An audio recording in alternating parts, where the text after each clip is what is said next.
দেখছেন আপনারা? ওই জেগে ওঠা আবার মানে আবার যে আমরা জেগে উঠবো, মৃত্যুর পরে আমরা সবাই আবার জেগে উঠবো। আমাদেরকে জাগিয়ে তুলবেন কে? এই যে মৃত্যুর পরে আবার জেগে ওঠা, এটাকে আরবিতে বলে আল বাস। আরবিতে কি বলে? আল বাসু বাদাল মাউত, মৃত্যুর পরে আবার জেগে ওঠা। তো এই এই জেগে ওঠা, মৃত্যুর পরে মানুষ যে আবার জেগে উঠবে, আবার বেঁচে উঠবে, এইটা মক্কার কুরাইশরা মানতে পারতেছিল না। কারণ তারা দেখে যে প্রাচীন প্রাচীন কবরস্থানগুলোতে মানুষ মরে যাওয়ার পরে পচে গলে শেষ হয়ে যায়। ইভেন মানুষের যে স্কেলিটন থাকে, হাড়, এগুলো 10-15 বছর পরে মাটির সাথে মিশে গুঁড়ো হয়ে যায়। এই গুঁড়ো হয়ে যাওয়া জিনিস, যেটার কোনো অস্তিত্ব নাই, আবার কিভাবে কি করে ওঠে, এটা তাদের মাথায় আসতেছিল না।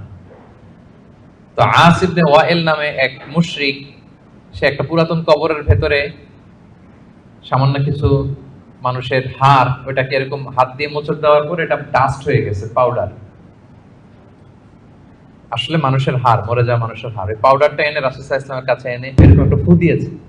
ফু দেওয়াতে বাতাসের মধ্যে বালুটা মিশে গেছে।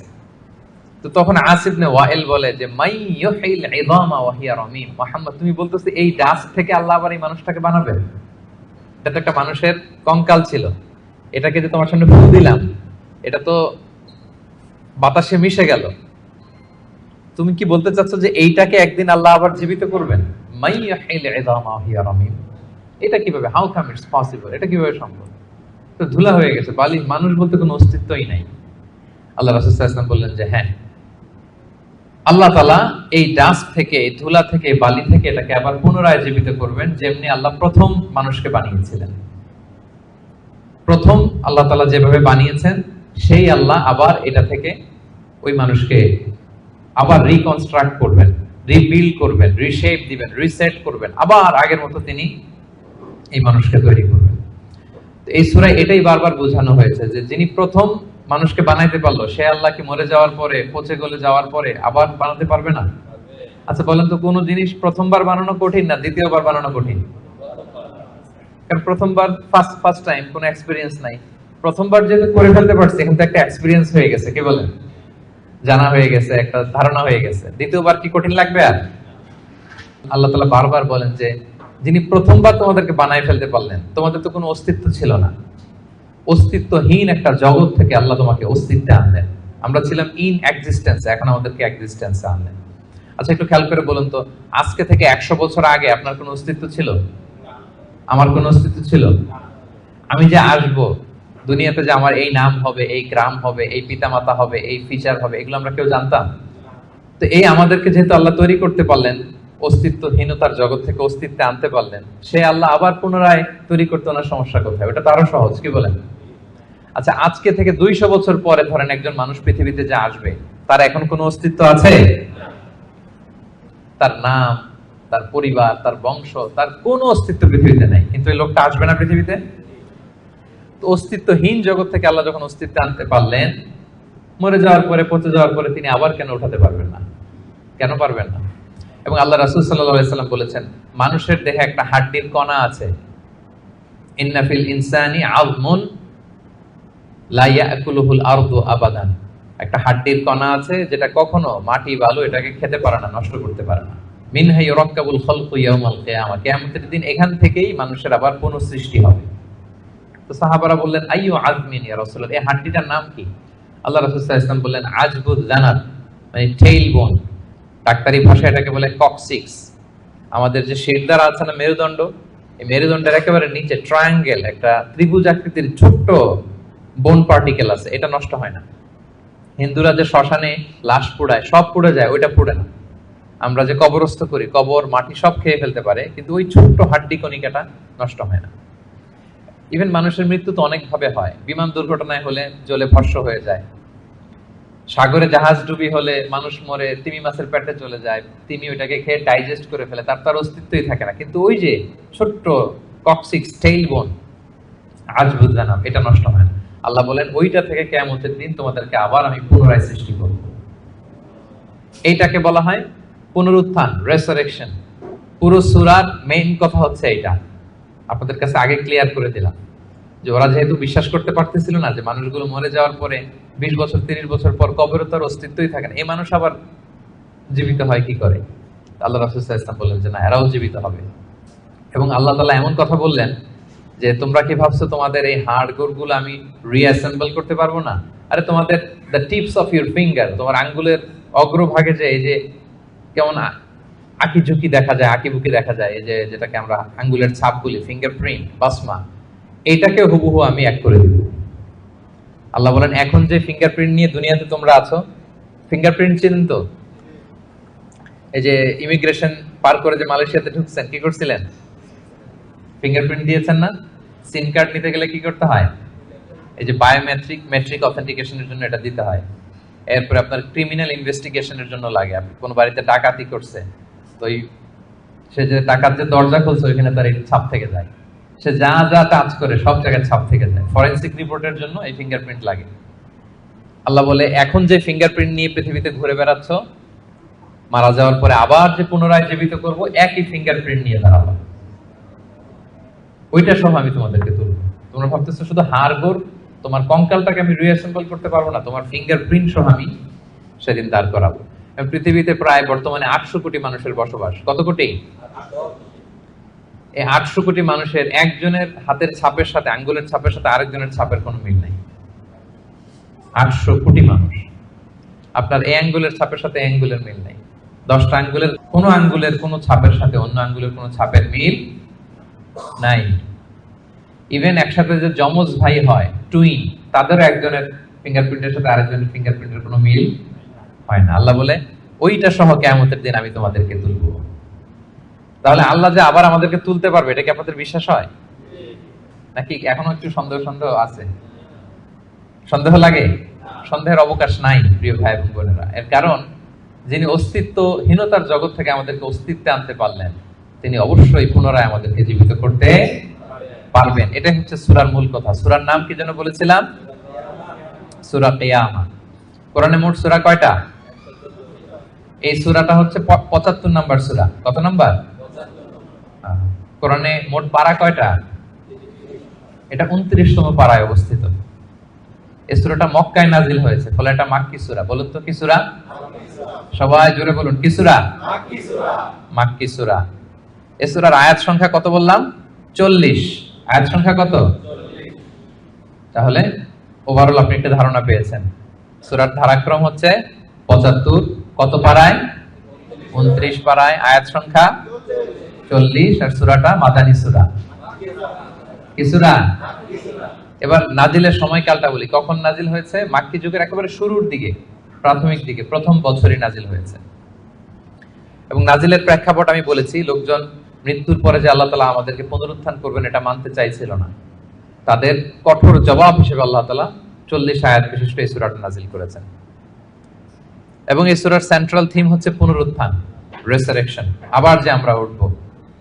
এই সূরার শেষে আল্লাহ বলেছেন যে আলাইসা যালিকা বিকাদিরিন আলা আন ইউহিয়াল মাউতা, যে আল্লাহ তোমাদেরকে প্রথম সৃষ্টি করলেন, সে আল্লাহ কি আবার যে তোমাদেরকে সৃষ্টি করবেন সেই কুদরতটা কি আল্লাহর নাই? অবশ্যই আছে।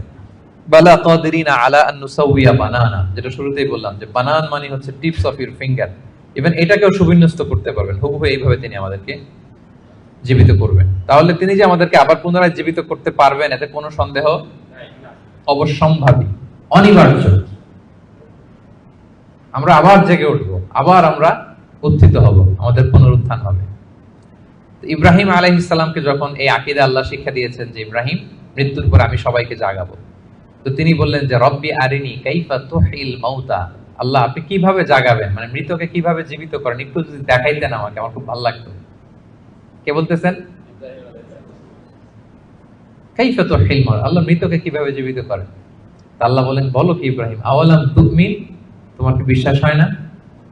ইব্রাহিম আলাইহিস সালাম বললেন বালা, অবশ্যই বিশ্বাস হয়, কিন্তু ওয়ালাকিন লিয়াতমাইন্না কলবি, দেখতে পেলে আমার অন্তরটা একটু প্রশান্ত হতো, যদি আমি দেখতাম কিভাবে জীবিত করেন। সূরা বাকারা এসেছে, আল্লাহ বললেন ফাখুদ আরবাআতাম মিনাত তায়র, ঠিক আছে দেখাবো, তুমি 4টা পাখি নিয়ে আসো, জবাই করো, পাখিগুলোকে টুকরো টুকরো করো, এদের গোশতগুলো পাহাড়ের ওই পাশে ছিটায় দিয়ে আসো। এরপরে পাহাড়ের এই পাশ থেকে পাখিগুলোকে ডাকো।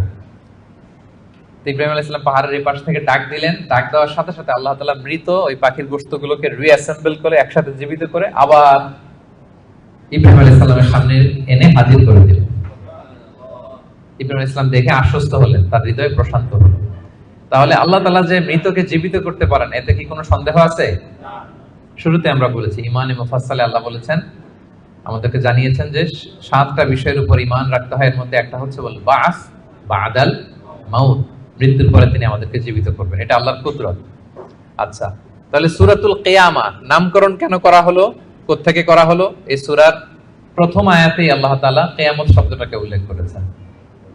প্রথম আয়াতেই কিয়ামত শব্দটার উল্লেখ আছে এবং কিয়ামত নিয়েই পুরো সূরা জুড়ে এখানে আলোচনা, ফলে এজন্য এই সূরার নাম হয়েছে কি? সূরা কিয়ামা। আল্লাহ বলেছেন লা উকসিমু বিয়াউমিল কিয়ামা, এখান থেকে সূরার নাম কিয়ামা। আচ্ছা, এই সূরায় বেসিক্যালি 5টা বিষয়ে কথা বলা হয়েছে। কয়টা?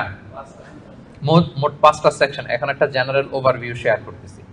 প্রথম 15 আয়াতে কিয়ামতের ভয়াবহতা, কিয়ামত যে কত ভয়াবহ হতে পারে, প্রথম 15 আয়াতে আল্লাহ এটা আলোচনা করেছে। পরের 4 আয়াতে ওহীর প্রতি রাসূল সাল্লাল্লাহু আলাইহি ওয়াসাল্লামের যে ভীষণ আগ্রহ, সেটা নিয়ে আলোচনা করা হয়েছে। এর পরের 6 আয়াতে কিয়ামতের দিন কিছু মানুষের চেহারা হবে উজ্জ্বল, গ্লোয়িং ফেস, আর কিছু মানুষের চেহারা হবে গ্লুমি ফেস, মানে বিষণ্ণ, বিবর্ণ, অন্ধকার চেহারা। এটা নিয়ে আলোচনা করা হয়েছে। এক দলের হবে উজ্জ্বল চেহারা, আরেক দলের হবে বিষণ্ণ, বিবর্ণ, কালো চেহারা। আমাদের চেহারাগুলো যেন সেদিন উজ্জ্বল থাকে, আমরা সেই কামনা করি আল্লাহর কাছে। এরপরে 26 থেকে 30 নম্বর আয়াতে মৃত্যুকালীন অবস্থা কি হবে মানুষের, সেটা নিয়ে আলোচনা করা হয়েছে। সর্বশেষ 10 আয়াতে আল্লাহ পুনরুত্থান দিয়ে ক্লোজ করেছেন সূরাটা। পুনরুত্থান যে অনিবার্য, অবশ্যম্ভাবী, এটা আল্লাহ তাআলা প্রতিষ্ঠিত করে শেষ করেছেন। তাহলে একটা জেনারেল ওভারভিউ পেয়েছেন। মোট কয়টা সেকশন এই সূরায়? 5টা। প্রথমে কিয়ামতের ভয়াবহতা, তারপরে ওহীর প্রতি, ওহী রিসিভ করার প্রতি রাসূল সাল্লাল্লাহু আলাইহি ওয়াসাল্লামের যে অধীর আগ্রহ, ভীষণ আগ্রহ, এটা নিয়ে কথা। এরপর উজ্জ্বল চেহারা আর অন্ধকার চেহারা। এরপরে মৃত্যুকালীন অবস্থার যে বর্ণনা, সেটা দেওয়া হয়েছে। সবশেষে পুনরুত্থান। তাহলে এই 5টা বিষয় নিয়ে আমরা আলোচনা শুরু। তাহলে ওভারঅল এই সূরা নিয়ে কথা হয়ে গেছে। এবার আমরা তাফসীরের দিকে যাই। প্রথমে আমরা বলেছিলাম যে কিয়ামত দিবসের বর্ণনা আল্লাহ দিয়েছেন। আল্লাহ শুরু করলেন আউযু বিল্লাহি মিনাশ শাইতানির রাজীম, বিতাড়িত শয়তান থেকে আল্লাহর কাছে পানাহ চাই। বিসমিল্লাহির রহমানির রহিম, পরম করুণাময় অসীম দয়ালু আল্লাহর নামে শুরু করছি। আল্লাহ বলছেন লা উকসিমু বিয়াউমিল কিয়ামা। লা শব্দের অর্থ না। লা শব্দের অর্থ, সবাই বলুন, লা শব্দের অর্থ না। আল্লাহ প্রথমে বললেন না, নো, অর্থাৎ তোমরা যা ভাবো এমনটা না। তোমরা যে মনে করো যে আমি উঠাতে পারবো না, মৃত্যুর পরে আমি তোমাদেরকে পুনরুত্থান করতে পারবো না, এমনটা না। লা, আল্লাহ বললেন লা উকসিমু বিয়াউমিল কিয়ামা। লা, তোমরা যে মনে করো আমি আল্লাহর জন্য কঠিন হবে তোমাদেরকে জাগ্রত করা, এটা ঠিক নয়। বরং উকসিমু বিয়াউমিল কিয়ামা, আমি কিয়ামত দিনের শপথ করছি। কিয়ামতের শপথ করতেছে কে? আল্লাহ। আচ্ছা, এরপর আল্লাহ তাআলা আবার বললেন ওয়ালা উকসিমু বিন-নাফসিল লাওয়ামা। আবার লা, লা মানে না। লা মানে কি? একটা দুটো শব্দ শিখে যান না আজকে। লা মানে কি? না। কোরআনে অনেক পাবেন এরকম লা। এই লা শব্দের অর্থ হচ্ছে না। আল্লাহ বলেন না, তোমরা যে ভ্রান্ত বিশ্বাসে আছো এটা ঠিক না। লা, বরং উকসিমু বিন-নাফসিল লাওয়ামা, মানুষের যে নাফস মানুষকে তিরস্কার করে, আমি সেই নাফসের শপথ করছি। তাহলে দুইটা জিনিসের শপথ করলেন। এক হচ্ছে কিয়ামত দিবসের শপথ। কিসের শপথ? দুই হচ্ছে নাফসে লাওয়ামার শপথ, মানে যে নাফস মানুষ খারাপ কাজ করলে তিরস্কার করে। এই দুইটা শপথ করে এরপর একটা কথা বলবেন, গুরুত্বপূর্ণ কথা। আচ্ছা, ওই কথায় যাওয়ার আগে নাফসে লাওয়ামাটা কি এটা আমি আগে বলি। আমাদের যে নাফস, মানে আমাদের ভেতরে যে নাফস দিয়েছেন আল্লাহ তাআলা, এটার 3টা ক্যাটাগরি হতে পারে। একটা হচ্ছে নাফস আম্মারা, একটা হচ্ছে নাফস লাওয়ামা, যে লাওয়ামার কথা এই আয়াতে বললাম, আরেকটা হচ্ছে নাফস মুতমাইন্না। তিনটার কথাই কোরআনে আছে। একটা হচ্ছে নাফস আম্মারা, ইন্নান নাফসা লাআম্মারাতুম বিসু ইল্লা মা রাহিমা রাব্বি। এই নাফসের ইন্সপিরেশন হচ্ছে শুধু খারাপ দিকে, মানুষকে খারাপ কাজে ইন্সপিরেশন করে, খারাপ দিকে হাতছানি দেয়। আরেকটা হচ্ছে এইটা নাফস লাওয়ামা, এ ভালোর কথাও বলে আবার খারাপের কথাও বলে, আবার খারাপ কাজ করলে তাকে তিরস্কারও করে, এটা থাকে মিডলে। আরেকটা হচ্ছে নাফসে মুতমাইন্না, প্রশান্ত আত্মা। যারা জান্নাতি, তারা যখন ইন্তেকাল করবে তখন ফেরেশতারা এসে বলবে ইয়া আইয়াতুহান নাফসুল মুতমাইন্নাহ ইরজিই ইলা রাব্বিকি রাদিয়াতান মারদিয়া ফাদখুলি ফি ইবাদি ওয়াদখুলি জান্নাতি। মানে হে প্রশান্ত আত্মা, বের হয়ে আসো, বের হয়ে আসো আল্লাহর সন্তুষ্টির দিকে। তুমিও আল্লাহর প্রতি সন্তুষ্ট, তোমার রবও তোমার প্রতি সন্তুষ্ট। আল্লাহর জান্নাতে প্রবেশ করো, আমার বান্দাদের মধ্যে প্রবেশ করো, আমার জান্নাতে প্রবেশ করো। আল্লাহ তাআলা ফেরেশতাদের মাধ্যমে এই ঘোষণাটা দিবেন। মানুষের মৃত্যুর সময় দুইটা অবস্থা হয়। যারা জাহান্নামী হয় তাদের রূপ নেয়ার জন্য একদল ফেরেশতা আসে বিকট শব্দ করতে করতে, ভয়ঙ্কর তাদের চেহারা, ভয়ঙ্কর দুর্গন্ধ। তাদেরকে দেখলেই মানুষ ভয় পায়, ত্রাসে কাঁপতে থাকে। তারা এসে ধমক দিয়ে আত্মাটাকে বলতে থাকে যে, হে পাপাত্মা, আল্লাহর ক্রোধ, রাগ আর জাহান্নামের দিকে বের হয়ে আয়। তখন এই আত্মাটা বেরোতে চায় না, কাফেরদের আত্মা ছোটাছুটি করে, অস্থির হয়ে এদিক সেদিক। জোর করে আত্মাটাকে তারা নিয়ে যায়, নিয়ে সিজ্জিনে রাখে। আর যারা বিশ্বাসী, যারা আল্লাহওয়ালা, যারা ইমানদার, তাদের জন্য কাফনুন মিন আকফানিল জান্নাত, জান্নাত থেকে সাদা ধবধবে শুভ্র কাপড়ের একটা কাফন নিয়ে আসে ফেরেশতারা। হানুত মিন হানুতিল জান্নাত, জান্নাতের পেয়ালা যেখানে সুগন্ধি থাকে, এগুলো নিয়ে আসে। এসে খুবই আন্তরিকভাবে আত্মাটাকে আহ্বান করে যে, হে পবিত্র আত্মা, আল্লাহর সন্তুষ্টির দিকে তুমি বের হয়ে আসো। বলতে দেরি ওই আত্মা স্মুথলি বের হয়ে যায়। প্রিয় বন্ধুরা, এই দিনটার মুখোমুখি কিন্তু আমরা হতে যাচ্ছি। কি বলেন? একদিন আমাদের দেহ থেকেও তো আমাদের এই আত্মা বের হবে। আমরা যেন ওই শ্রেণীর অন্তর্ভুক্ত হতে পারি যাদের জন্য জান্নাত থেকে শুভ্র কাপড় আনা হবে। আল্লাহুম্মা আমিন। স্মুথলি বের হয়ে আসে। তাহলে তিনটা নফস, নফস আম্মারা খারাপ দিকে টেম্পটেশন করে, নফস লাওয়ামা ভালো খারাপ দুইটাই করে, তবে খারাপ করলে তাকে নিন্দা করে, আর হচ্ছে নফস মুতমাইন্না প্রশান্ত ইমানদার যে নফস, শুধু ভালো কাজে মানুষকে আহ্বান করে। আমরা ওই নফস পেতে চাই। কি বলেন? আপনি নেক কাজ, ভালো কাজ, কল্যাণমূলক কাজ যত বেশি করবেন, ধাপে ধাপে আপনার নফসটা নফস আম্মারা থেকে, লাওয়ামা থেকে নফসে মুতমাইন্না হবে। কি হবে?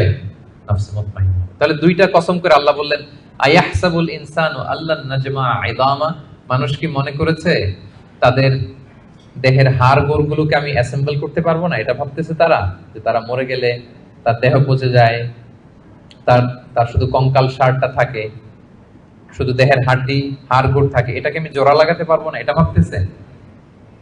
এটা মানুষের ধারণা? আল্লাহ বলেন, বালা, অবশ্যই পারবো। কাদিরিনা আলা আন নুসাউইয়া বানানা, তার দেহের হাড়, অস্থি, মজ্জা, এগুলো সব তো আমি রিঅ্যাসেম্বল করব। এমনকি তার টিপস অফ হিজ ফিঙ্গার, তার আঙ্গুলের যে অগ্রভাগ, ফিঙ্গারপ্রিন্ট, এটাকেও আমি সুবিন্যস্ত করব। এটাকেও আল্লাহ তাআলা সেদিন কি করবেন? সুবিন্যস্ত করবেন।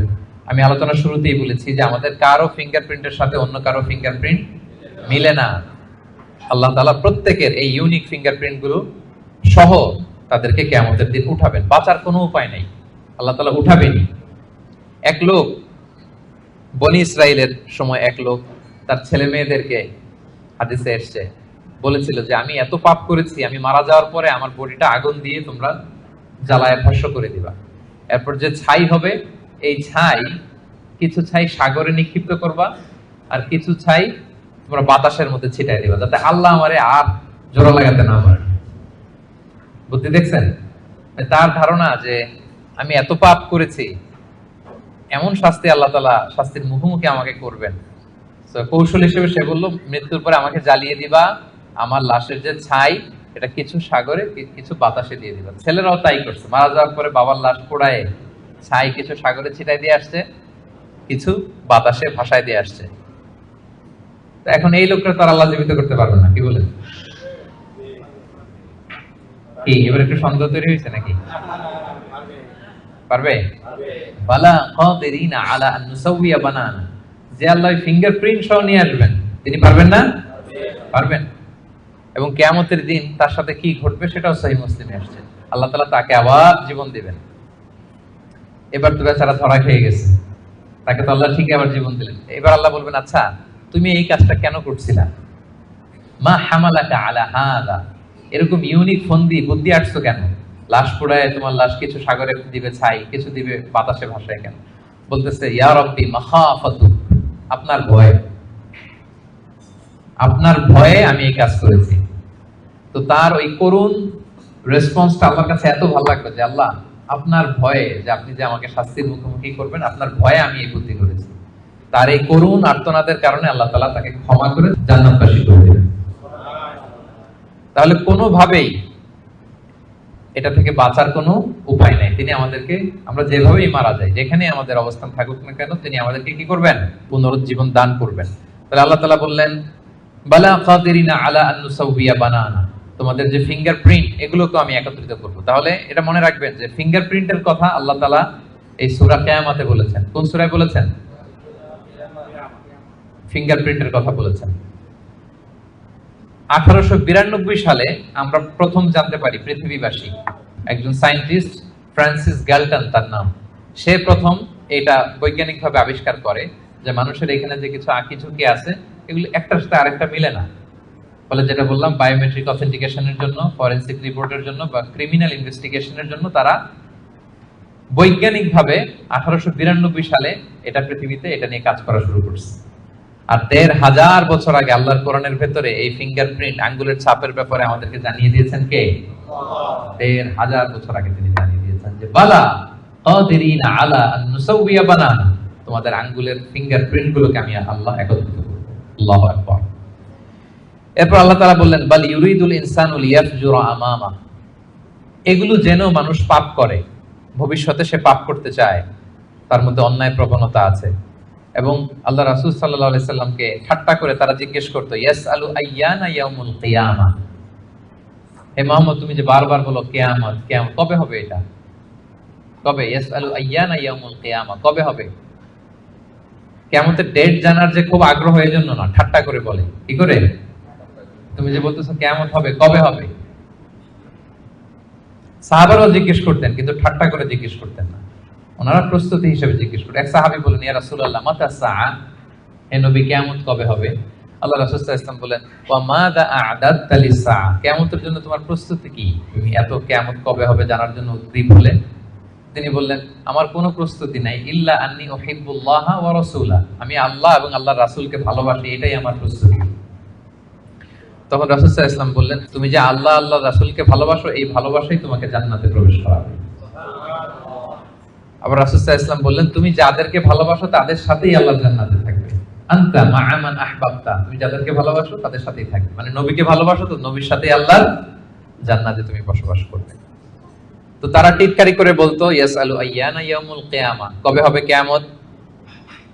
এবার রাসূল সাল্লাল্লাহু আলাইহি ওয়াসাল্লাম কিয়ামতের বর্ণনা দিচ্ছেন যে কিয়ামত যখন হবে ফাইদা বারিকাল বাসার, আতঙ্কে মানুষের চোখ ধাঁধিয়ে যাবে কিয়ামতের সময়। কিয়ামতের একটা ফিচার শুনে, কিয়ামত এমন সময় হুট করে হবে, কেউ থাকবে বাজারে, কেউ মাঠে, কেউ ঘাটে, কেউ অফিসে, কেউ রান্নাঘরে, কেউ ওয়াশরুমে, কেউ স্কুলে, কেউ কলেজে, কেউ বিজনেস মিটিং এ। যখন কিয়ামতের বিভীষিকা শুরু হবে ফাইদা বারিকাল বাসার, মানুষের চোখ ছানা বড়া হয়ে যাবে, চোখ ধাঁধিয়ে যাবে কিয়ামতের আতঙ্কে। ওয়া খাসাফাল কমার, চাঁদ এটা আলোহীন হয়ে যাবে, নিষ্ক্রিয় হয়ে যাবে। ওয়া জুমিয়া আশ-শামসু ওয়াল কমার, চাঁদ সূর্য একটার সাথে একটা ধাক্কা লেগে মেসাকার হয়ে যাবে। কিয়ামতের বর্ণনা। ইয়াকুলুল ইনসানু আইনাল মাফার, সেদিন মানুষ বলবে পালাবার জায়গা কোথায়, পালাবো কোথায়? আইনাল মাফার, সেদিন পালানোর কোনো জায়গা আছে বলেন তো? আল্লাহ বলছেন ইয়াউমা তারাউনাহা তাযহালু কুল্লু মুরদিআতিন আম্মা আরদাআত ওয়া তাদউ কুল্লু যাতি হামলিন হামলাহা। কিয়ামতের অবস্থা এমন হবে যে কিয়ামতের বিভীষিকা যখন শুরু হবে, দুগ্ধপোষ্য বাচ্চাকে রেখে, বাচ্চাকে ফেলে দিয়ে মা দৌড়ে পালাবে। ব্রেস্ট ফিডিং মাদার যারা আছে, মানে যেই মা বাচ্চাকে দুধ খাওয়ায়, দেখবেন যে ওই বাচ্চাকে চোখের আড়াল করতে চায় না, কাছে কাছে রাখে না। কিন্তু কিয়ামতের বিভীষিকা এত ভয়ঙ্কর হবে, ওই মা দুধের বাচ্চাটাকে রেখে পালাবে।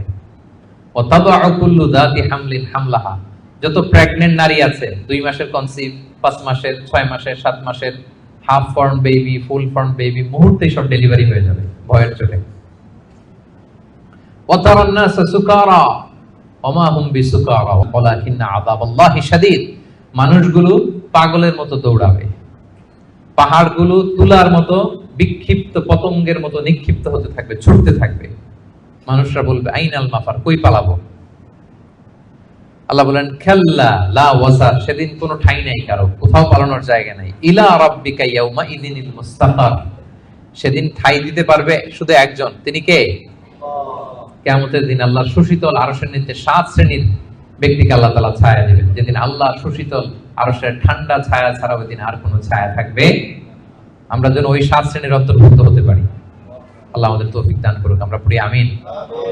আমার একটা লেকচার আছে, আল্লাহর সুশীতল আরশের নিচে ছায়া পাবে যে 7 শ্রেণীর ব্যক্তি, আপনারা শুনে নেবেন। তো আল্লাহ তাআলা বলছেন সেদিন আল্লাহর আশ্রয় ছাড়া কোনো আশ্রয় নেই। ইউনাব্বাউল ইনসানু ইয়াউমা ইযিন বিমা কদ্দামা ওয়া আখার, সেদিন মানুষকে তার আমলনামা দেয়া হবে। আমলনামা মানুষ সব দেখবে, যা করে এসেছিল তাও দেখবে এবং দুনিয়াতে যা রেখে এসেছে তাও দেখবে। আমাদের ভালো কাজের ধারা দুইটা, একটা হচ্ছে এই যে এখন একটা ভালো কাজ করতেছি, সওয়াব চলে যাচ্ছে, তাই না? দান করলাম, আমলনামায় যুক্ত হচ্ছে। সালাত করলাম, আমলনামায় যুক্ত হচ্ছে। তো মারা যাওয়ার পরে ওগুলো তো আমি আগেই পাঠিয়ে দিলাম। আরেকটা হচ্ছে মারা যাওয়ার পরেও কিছু আমলনামা জারি থাকে।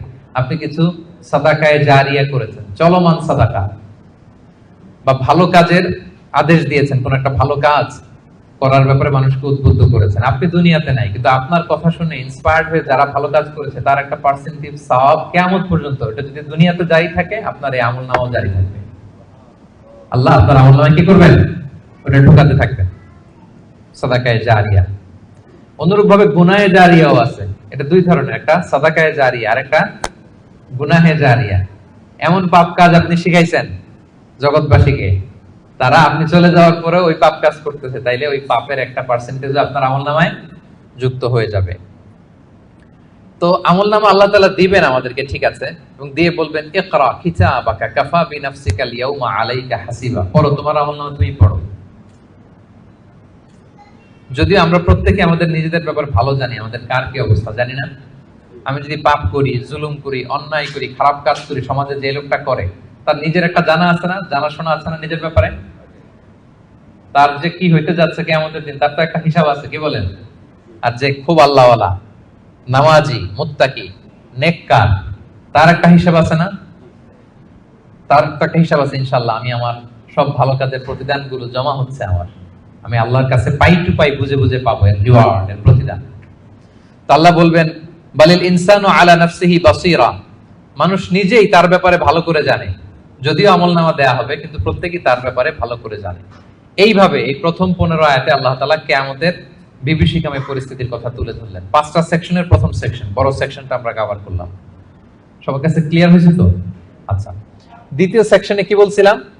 যে ওহীর প্রতি রাসূল সাল্লাল্লাহু আলাইহি ওয়াসাল্লামের ভীষণ আগ্রহ ফুটিয়ে তোলা হয়েছে 4টা আয়াতে।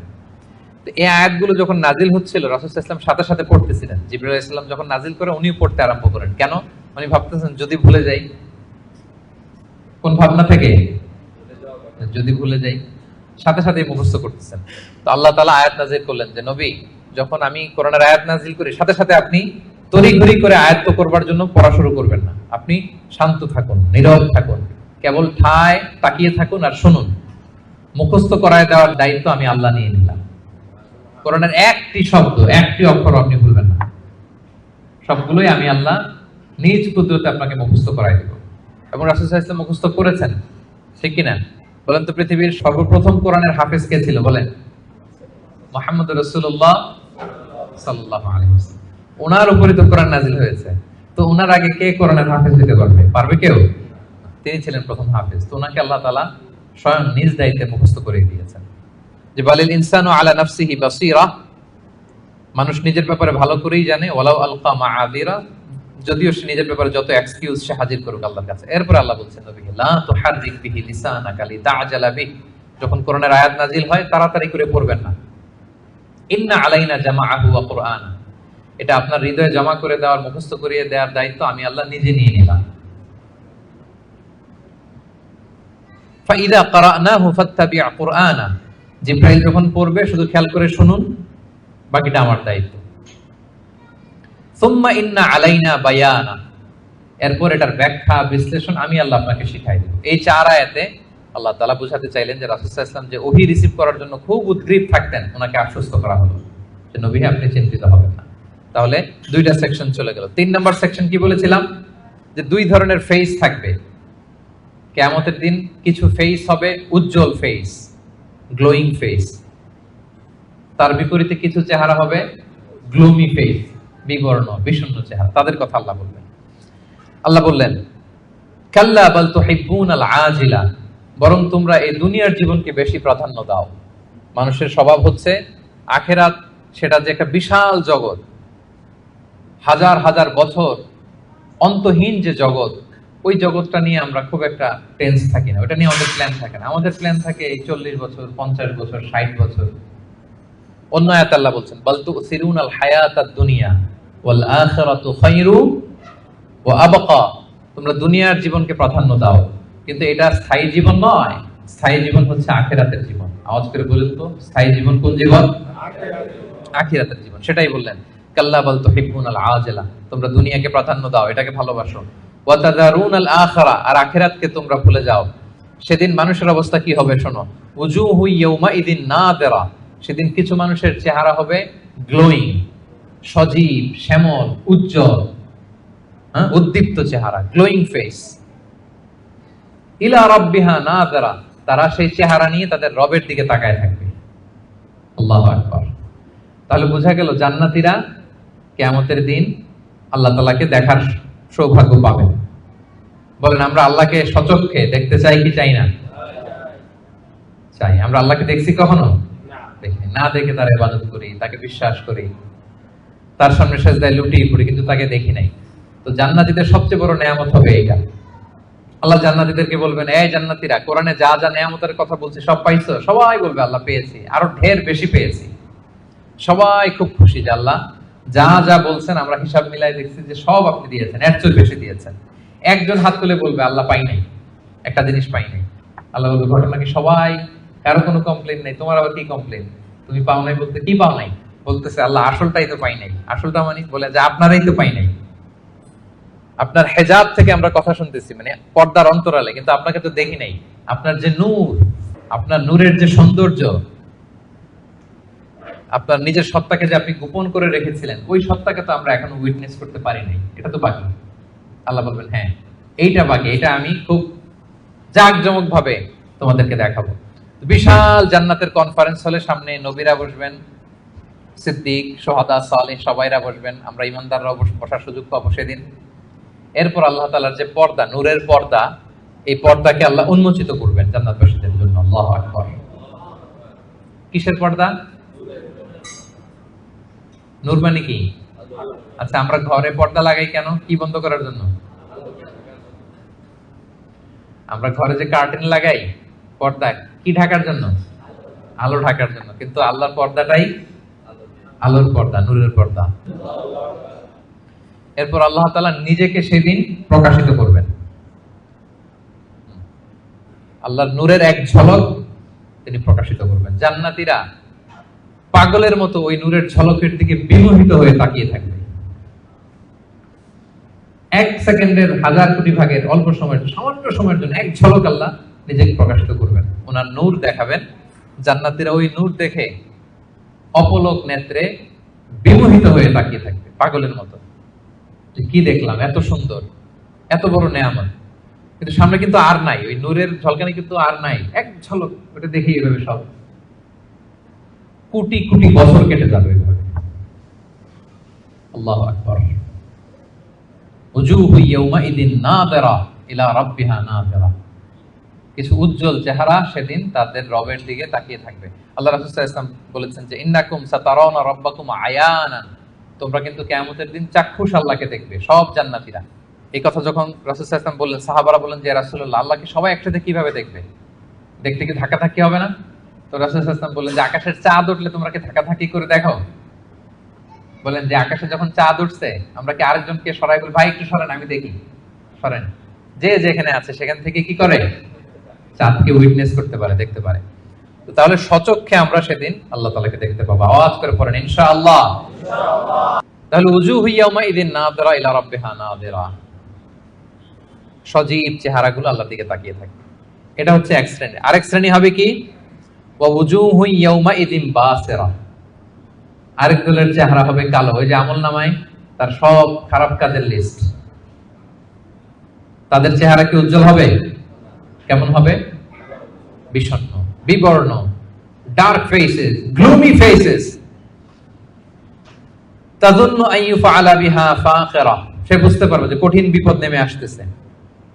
আচ্ছা গেল উজ্জ্বল চেহারা, আলোকিত চেহারা। এরপরে মৃত্যুকালীন অবস্থার বর্ণনা। কাল্লা, তোমরা যে ভাবতেছো তোমরা পুনরুত্থিত হবে না, শুরুতে তো দুইবার লা লা বলছে যে না না যা বলতেছো এটা ভুল, আবার এখানে কাল্লা না তোমরা যা বলতেছো এটা কিন্তু ঠিক না, বারবার রিমাইন্ডার, পুনরুত্থান হবেই হবে, এটা কেউ ঠেকাইতে পারবে না।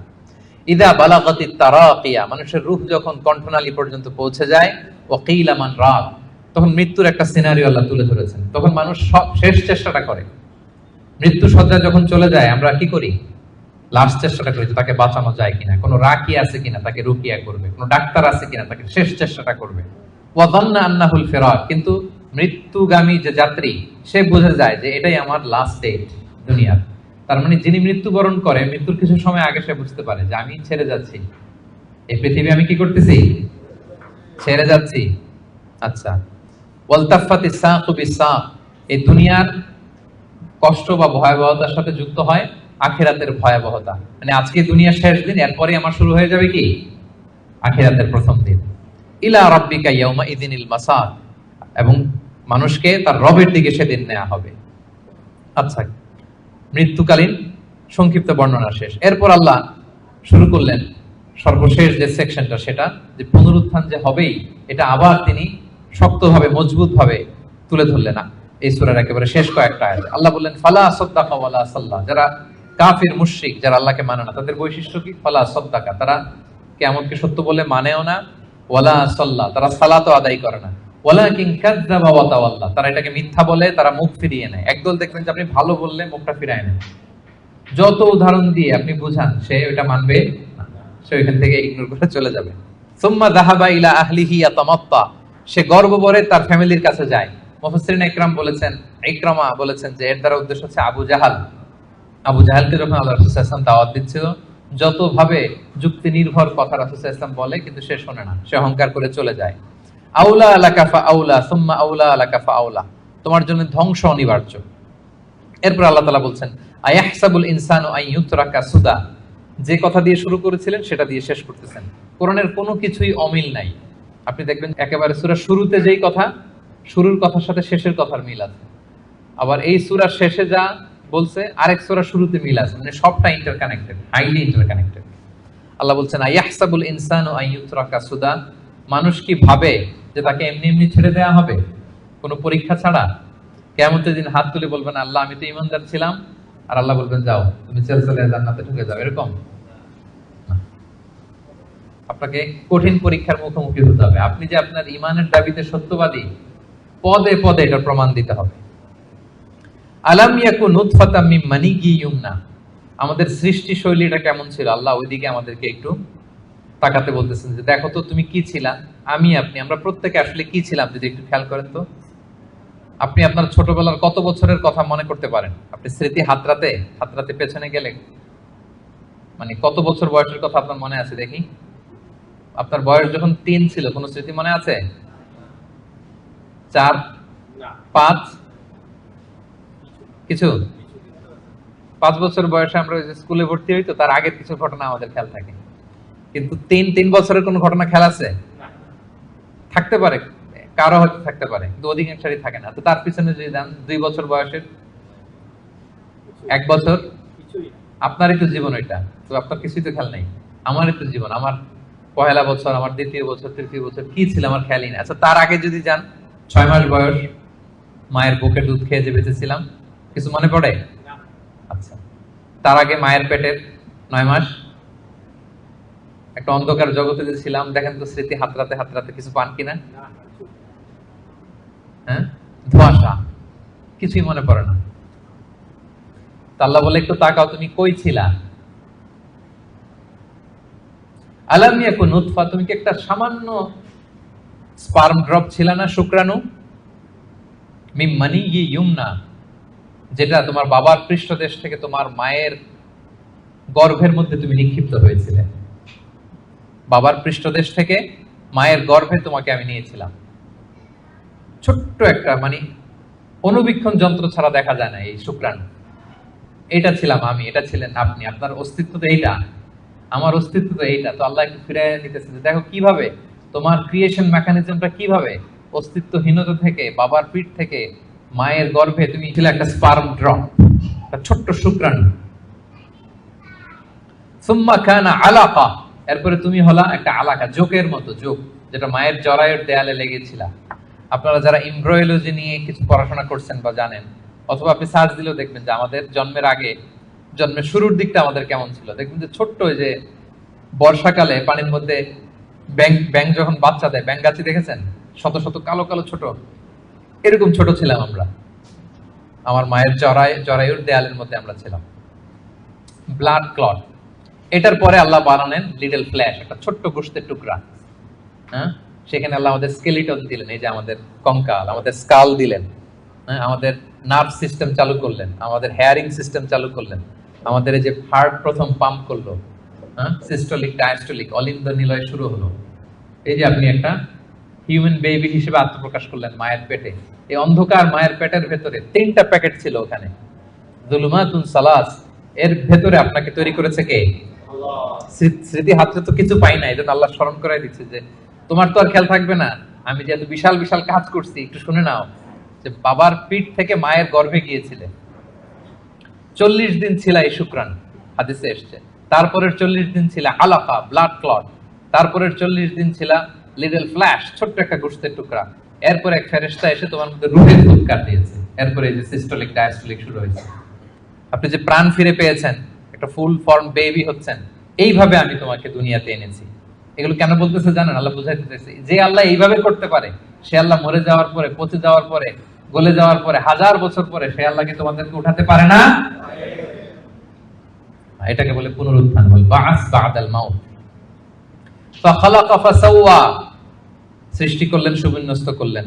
ফাজআলা মিনহু যাওজাইনি যাকারা ওয়াল উনসা, এরপর আল্লাহ জোড়া সৃষ্টি করলেন। তোমাদের কাউকে বানালেন নারী, কাউকে বানালেন পুরুষ। এরপরে আল্লাহ একটা প্রশ্ন ছুড়ে দিয়ে শেষ করলেন, আলাইসা যালিকা বিকাদিরিন আলা আন ইহইয়াল মাউতা, যে আল্লাহ এত কিছু করতে পারলেন, সে আল্লাহকে মৃতকে জীবিত করতে সক্ষম নন? বলেন, তিনি কি সক্ষম নন? রাসূল সাল্লাল্লাহু আলাইহি ওয়াসাল্লাম যখন এই সূরাটা শেষ করতেন, তিনি বলতেন বালা বালা ইয়া রাব্বানা, অবশ্যই হে আল্লাহ, অবশ্যই আপনি আমাদেরকে পুনরায় জীবিত করতে সক্ষম।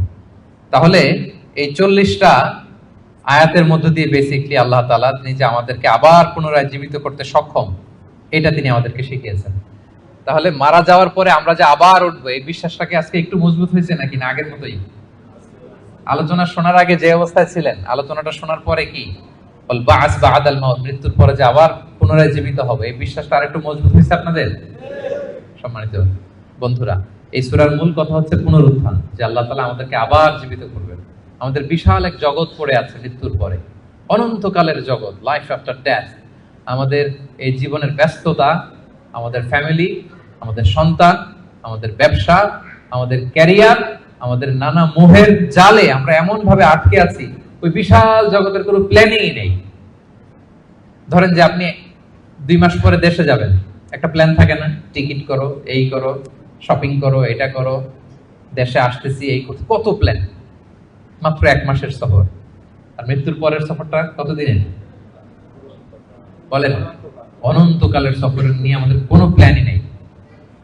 আল্লাহ তাআলা এই জন্য বারবার মাক্কি সূরাগুলোর নানা ভাবে তিনি বুঝাতে চেয়েছেন যে মৃত্যুর পরে তুমি জীবিত হবা, এবং তোমার কাছের লোক যারা, তাদেরকে আবার পাবা। তোমার বাবা, দাদা, কাউকে আমি হারাই নাই চিরকালের জন্য। তারা জান্নাতি হলে আমরা এক জান্নাতে একসাথে থাকবো ইনশাআল্লাহ। আওয়াজ করে পড়ুন ইনশাআল্লাহ। তাহলে সংক্ষেপে যদি বলি এই সূরা থেকে কি শিখলাম? 1 নাম্বার হচ্ছে আমাদের আত্মাগুলোর অনেক ইন্সপিরেশন আছে। আম্মারা খারাপ দিকে ইন্সপায়ার করে, লাওয়ামা মিডল, আর একটা হচ্ছে মুতমাইন্না। আমরা কোন নাফস চাই বলেন? নাফসে মুতমাইন্না, যে আত্মা আল্লাহর উপর সন্তুষ্ট, এবং আল্লাহ যে আত্মার উপর সন্তুষ্ট, যাদেরকে আল্লাহ সিজ্জিনে পাঠাবেন না কবুল, তিনি ইল্লিনে পাঠাবেন। আমাদের আত্মাগুলো কোথায় যাবে? ইল্লিনে যাবে। তাহলে ওটার জন্য কাজ করতে হবে, আপনার সোলটাকে আপনাকে ট্রেন আপ করতে হবে। এই আত্মার অনেক দিকে হাতছানি আছে, টেম্পটেশন আছে। ভালো কাজ করে, কল্যাণমূলক কাজ করে, যে কাজে আল্লাহ সন্তুষ্ট হয়, আল্লাহ রাসূল সন্তুষ্ট হয়, ওই কাজগুলো করে করে আপনার নাফসকে আপনার মুতমাইন্না বানাইতে হবে। এটা হচ্ছে আমাদের দায়িত্ব। 2 নাম্বার লেসন হচ্ছে রেসারেকশন, এটা হবে পুনরুত্থান। এবং আল্লাহ বলেছেন যে ফিঙ্গারপ্রিন্ট যেভাবে আছে হাতের ছাপ সহ তোমরা উঠবা, এবং যে আল্লাহ প্রথমে সৃষ্টি করতে পারেন সে আল্লাহ পরেও সৃষ্টি করতে পারবেন। 3 নাম্বার হচ্ছে আমাদের থিংকিংটা শর্ট টার্ম থিংকিং থেকে লং টার্ম থিংকিং বানাইতে হবে। কাল্লা বাল তুহিব্বুনাল আজিলা, আল্লাহ সূরায় বলেছেন যে তোমরা দুনিয়া নিয়ে ব্যস্ত থাকো। আমাদের আসলে সব এনগেজমেন্ট ব্যস্ততা কি নিয়ে বলেন তো? আখিরাত আমাদের প্ল্যানে নাই। মৃত্যু নিয়ে আমাদের প্ল্যান আছে? যেমন আমি তো অনেক প্ল্যান করে রাখছি মৃত্যু নিয়ে, আমি একদিন মারা যাব, আমার কাফনের কাপড় আনা হবে, আত্মীয় স্বজনরা কিছু কান্নাকাটি করবে, মসজিদের মাইকে অ্যানাউন্স করা হবে অমুক এলাকার নিবাসী অমুক ভাই দুনিয়াতে নাই, ইন্না লিল্লাহি ওয়া ইন্না ইলাইহি রাজিউন, আজকে বাদ আসর অমুক মাঠে তার জানাজা। এগুলো ভাবেন? এগুলো নিয়ে প্ল্যানে আছে আপনার? এরপর আত্মীয় স্বজনরা গুড বাই জানানোর জন্য লাস্ট বিদায় দিতে আসবে, আপনাকে গোসল দিয়ে সাদা কাফনে মুড়িয়ে ওই অন্ধকার কবরে রেখে আসবে, গুটগুটে অন্ধকার। এই অন্ধকার যেন আর শেষ হতে চায় না। এরপর কিছুদিন কান্নাকাটি করবে, ঠিকই আবার দুনিয়া আগের মতোই চলবে। আপনার রেখে যাওয়া সম্পদ কে কতদূর পাবে, ভাগ বটোয়ারা নিয়ে মিটিং বসবে। দুনিয়াতে শীত শেষে গ্রীষ্ম আসবে, দিন শেষে রাত আসবে, সব চলবে। থাকবেন না শুধু আপনি, থাকবেন না, আমি থাকবো না, আমি হিন্দু দুনিয়া ঠিক চলবে আগের মতো। এগুলো ভাবেন? এগুলো ভাবার সুযোগ হয় আমাদের? কবরের 3টা প্রশ্নের মুখোমুখি হওয়া, এই রূহটা নিয়ে যে ইল্লিনে রাখা হবে, কিয়ামত, পুলসিরাত, জান্নাত, আল্লাহর সাথে সাক্ষাৎ, এগুলো ভাবার তো সময়ই নাই আমাদের। এত ব্যস্ত, হ্যাঁ? আপনার তো বেশিরভাগ ব্যবসায়ী, হ্যাঁ, এত বলেন যে হুজুর ইনভেস্টমেন্টের খোঁজ খবর নিতেই তো, এখানে ইনভেস্টমেন্ট, ওইখানে ইনভেস্টমেন্ট, এখানে ব্যবসা, দেশে ব্যবসা, এগুলো সামলাতেই তো কাহিল।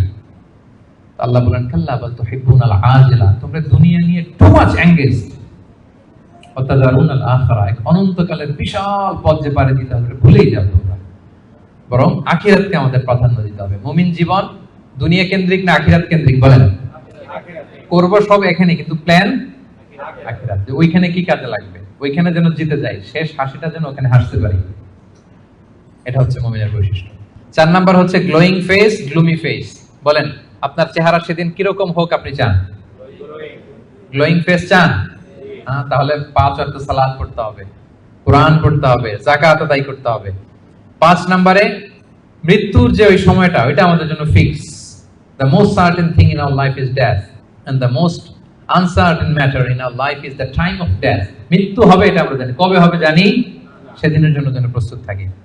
লাইফ ইজ এ টেস্ট, জীবনে পরীক্ষা থাকবে, এমনি এমনি আল্লাহ ছেড়ে দিবে না, আমার ইমানের পরীক্ষা দিয়ে আমাকে উত্তীর্ণ হতে হবে। 7 নম্বরে হিউম্যান শুডন্ট বি অ্যারোগেন্ট, মানুষের অহংকারী হওয়ার সাথে না।